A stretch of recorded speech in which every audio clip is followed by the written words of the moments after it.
welcome back to Wounded on Sixes. Today we're going to be reviewing a Tau Auxiliary detachment list that I've been playing for the last few weeks, thinking about bringing to a couple of competitive events I have coming up later this month. I also want to talk about how this list interacts with the meta, in particular the new More Dakka detachment, which is kind of running rampant in competitive and non-competitive circles. So I wanted to kind of go over, how this list is built, obviously, and what the units are in here for, but also how they pertain to the Orc matchup, which I don't necessarily think is a good matchup for Tau and haven't thought it's a good matchup for Tau, regardless of detachment, the entire edition. But I'm thinking that this list in particular does have some tools to kind of deal with the More Dakka detachment. So we're going to kind of go over how some of these units and some of these choices are made with that detachment in mind. So first we're going to start where I always like to start, and I think everybody should start with every Tau list they build, and that's 3 units of stealth suits and a unit of Vespid Stingwings. Everybody knows what the stealth suits do. They are our main guiding units. They're going to all have marker drones, so they're going to allow us to ignore cover. Very, very key for the Tau Empire. We are an AP only army, so we want to make sure that we are using that to the best of our ability and making sure that we are ignoring cover to get that AP through to our enemies. They also have Infiltrate, which is really nice, especially in the Orc matchup, because it's making sure that we are winning the Infiltrate and Deployment war, because if we're playing Orcs, we're definitely going to want to have reign of the board for a lot of our scouting units later in the game, and these guys can help us do that by having the Infiltrate ability. The Vespid Stingwings, they're just a great scoring unit. They also can give us some detachment buffs where they come down if it's within proximity of some Tau and some enemy. But really, I don't want to use these guys offensively. I just want to keep them alive, keep them out of engagement range, and keep them coming up and down off the board every turn to score where I need them to. Moving over here, we have the auxiliary part of the detachment, and we're going to start here with the Crouthounds. These guys are only 40 points. What they're really here for is to screen my Riptide and to provide guided fire to that Riptide to give him +2 strength when he's attacking. That's really what they're here for. They're not offensive. They can move pretty quick. We can definitely use them to kind of blunt a charge from our Riptide or one of our other Tau units, but really they're just there to kind of be in proximity of one of our Tau to use that guided fire stratagem, which is probably the best in the detachment to get our strength up. We then have 2 units of 10 Kroot Carnivores. Really, these guys are fantastic screening units, but they're also going to get up in our opponent's face and allow it so that we can get +1 AP to our weapons here.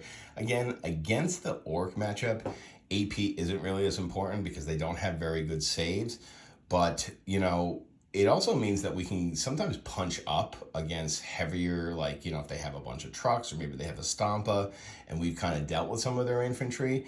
Being able to get that extra AP on some of our smaller weapons might get it up into vehicles.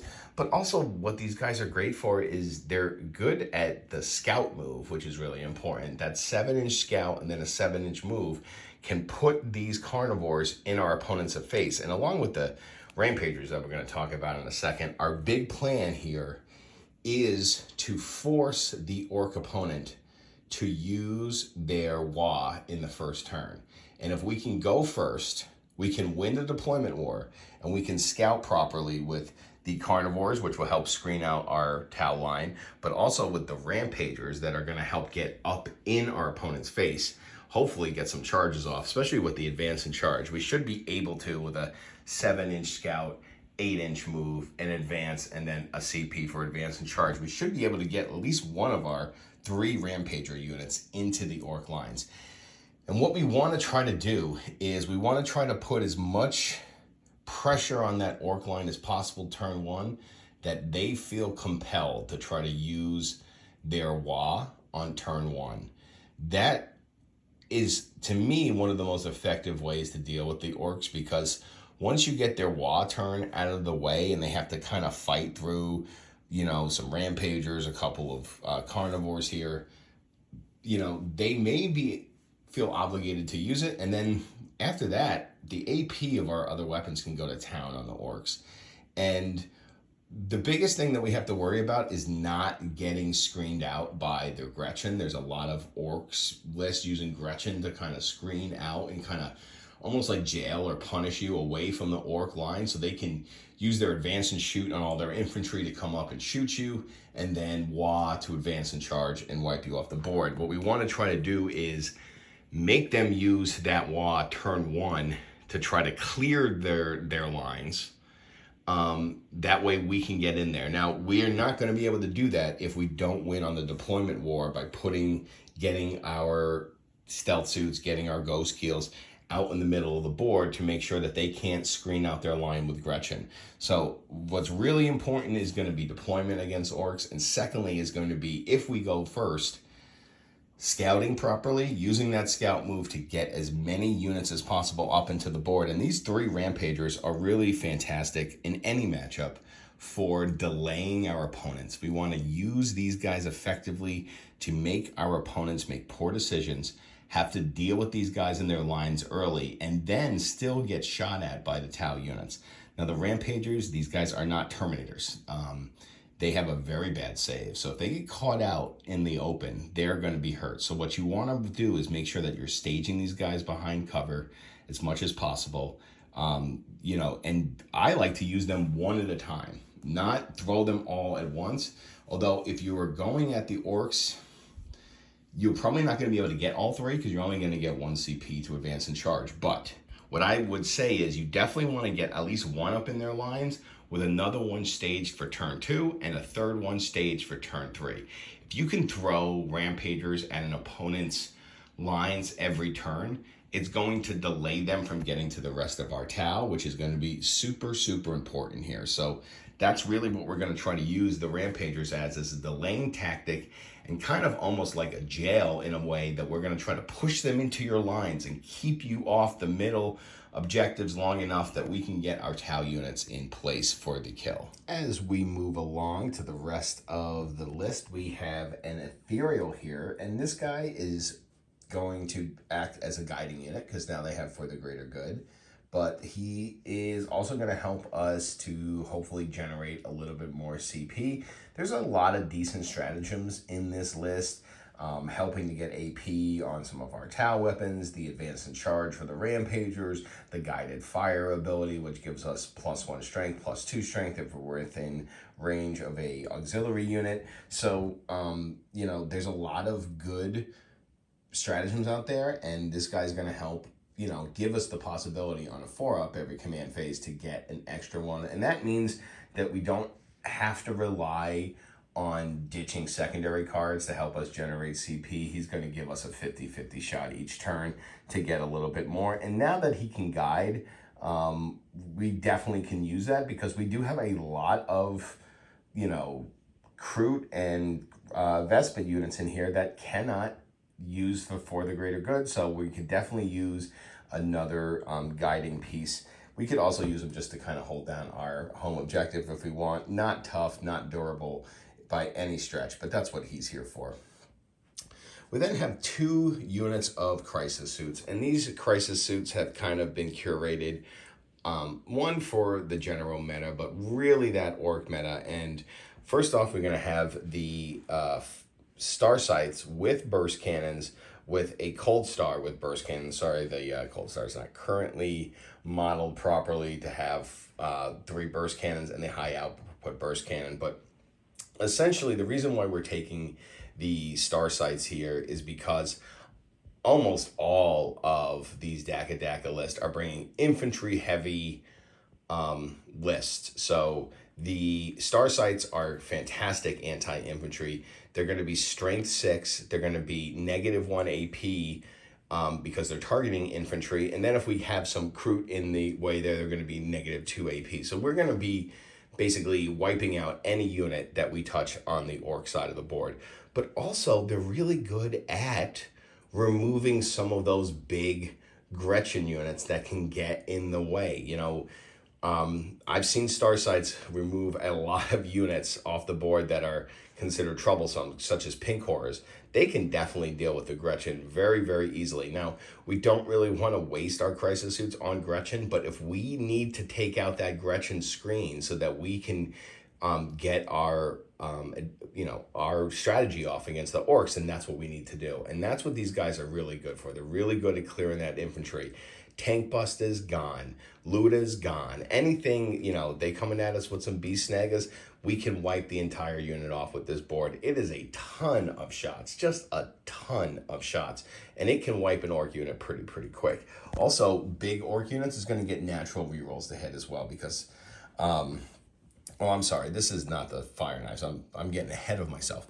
So we also have the unit of missile knives here. And the missile knives are also really good anti-infantry pieces, a lot of shots. They're 2 damage, and what they're really here to deal with is those flash gits. Now, the flash gits are definitely a problematic unit in the Tau, or in the Dakka list. So for Tau here, we're going to bring in one of my favorite units for dealing with 2 wound infantry, and that is the fire knives with missiles. We're going to get full rerolls against large untouched targets, natural reroll of hit rolls to 1 against units below half strength, or below starting strength. The enforcer there is going to give us some extra durability against shots by negating an AP for shooting only, but beggars can't be choosers here. But this unit is really good, not only against flash gits, but also good against the Wa turn as well. But really, we need to make sure that these 2 units are getting their shots off against infantry.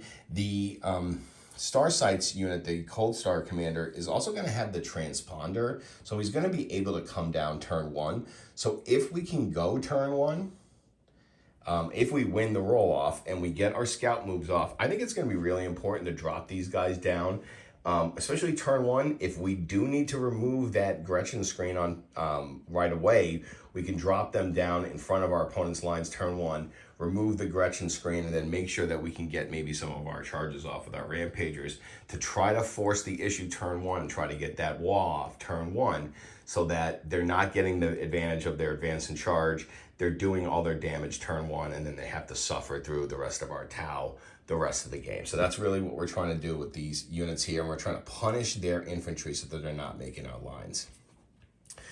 We also have 2 ghost keels. Anybody who's been watching the channel for a while knows how much I love the ghost keels.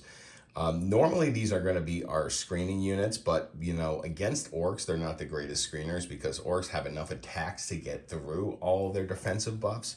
What I really like to do is what I call my build a night strategy with them, where if we don't need to use them to screen out the middle, which is very rare in this list, we can kind of put them together in one spot to kind of hold down a single objective. And combined with the 12 cyclic ion raker shots, they can be very, very difficult to remove from the corner of the battlefield. And because they have blown up, they're very difficult for orcs to deal with because, they just can't shoot them very well. And they also have built-in stealth. So, they're really only going to be hitting on 6s. Yes, they'll get the sustained 2, but that's it. They won't also be getting the 5. So that will kind of hurt the math on especially some of those shooting orc units.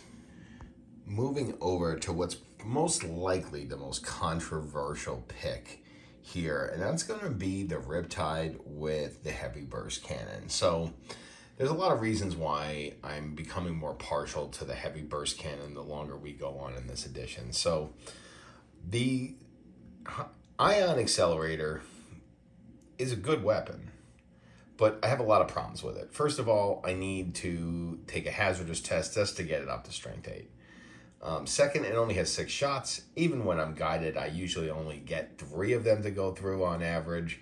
And then anything that I want to punch up into, it doesn't have the strength to punch up into. Whereas with the burst cannon here, I get 12 shots. It's strength 6, -1, 2 damage. Again, I love 2 damage weapons. But in this detachment, it's very easy for us to get an extra AP by being within range or, shooting a target in range of one of our Kroot or Vespid units, but also we can give it the guided fire ability with the Kroot hounds that it's going to be hanging out with usually most of the game to get it up to strength 8. So now we have a strength 8, -2, 2 damage weapon. So yeah, it's 1 less AP and 2 less damage, but we get 6 more shots with it. So on average, we're gonna kind of work out the same, and this is way better against things like orcs and even marines, which I've seen a lot in my meta. A lot of marines being played. So, you know, a -2, 2 damage, strength 8 weapon that's wounding marines on 2s and is really good against orcs as well. Seems like something I want in my list way more than the ion accelerator. So believe it or not, I'm becoming way more partial to the heavy burst cannon than I am the ion accelerator the more and more I play my Tau. Moving on to some heavy support here. And again, these aren't super great against the orc matchup unless they're bringing like trucks and stuff like that. Or some of the units have like a big stomp or something like that. For the most part, these guys might not get that much utility. But again, you don't want to build just for the orc matchup. So we have some of the most effective anti-tank out there, and that's 2 units of broadsides. They're not going to have the twin plasma rifles. They're going to have the weapon support systems to make sure that they're always hitting properly, and they're going to have 2 seeker missiles with them. The rail rifles are extremely dangerous. They are very deadly, and I'm usually popping a vehicle or monster a turn with these. They're just absolutely fantastic. I wish that I could split fire with them. I really wish GW would change that part of For the Greater Good, because it would be great to split fire them, because sometimes 4 rail rifle shots is a little bit of overkill, but it definitely makes sure that whatever you're shooting at is dead. Finally, rounding out the list, we have one of my favorite anti-tank pieces, good for a lot of things in the meta right now, and that's going to be the Sky Ray. You cannot beat this thing. It gets so many rerolls. It's so accurate. It's really hard to deal with, and it's strength 14 missiles. You get 15 of them a game. They're just, they can put in a lot of work. Again, they're D6 +1, so sometimes you're going to hit or miss here, but this can be really effective against a lot of things in the meta. You know, you're not going to find a lot of utility with the orc matchup with this, but, you know, it's a decent piece all around for just basically anything. You could bring the Hammerhead in this list. I'm actually coming in at 1990 on this list, so, you know, you definitely could bring a Hammerhead here if you wanted to. But I kind of just like the utility of the Sky Ray more right now. Maybe if I was bringing the Expo cadre, I'd be looking to take the Hammerhead more. But, you know, for this list in particular, I'm just going to stick with my Sky Ray for now. So, you know, this is the list. And again, like I've said in the beginning, the Tau matchup against orcs is not fantastic. But if we can make an asymmetrical fight where we are forcing the issue turn 1 and we can kind of force them to use their Wa early, we may have a shot, because our biggest advantage against orcs is that we have better range and we have better accuracy. So if we can keep the fight on their side of the board with our auxiliary units and get the most amount of shots out of our Tau units as possible, we might just be able to outlast them. And if we can out-deploy them, out-scout them, out-charge them, and out-shoot them, we might have a shot. But it's easier said than done. Again, against the rest of the meta, I've had some pretty decent success with this list.